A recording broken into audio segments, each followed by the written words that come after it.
Everyone, this is Coder Singh, and in this tutorial I will be talking about hosted zones. Hosted zones tell the Route 53 how to respond to DNS queries for a domain.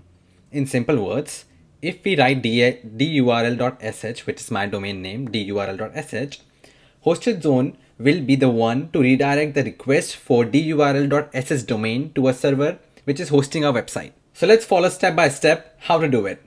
So in the AWS management console, we'll go to services, we'll go to Route 53,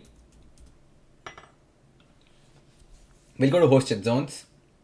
I've already hosted my other website. Create hosted zone, and I will write my domain name, durl.sh.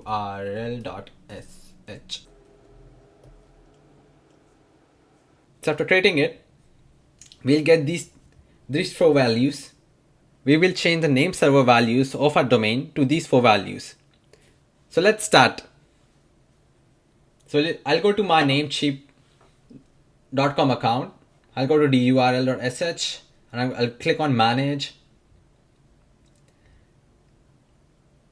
Then I'll go to name servers over here, custom DNS, and I'll start adding these.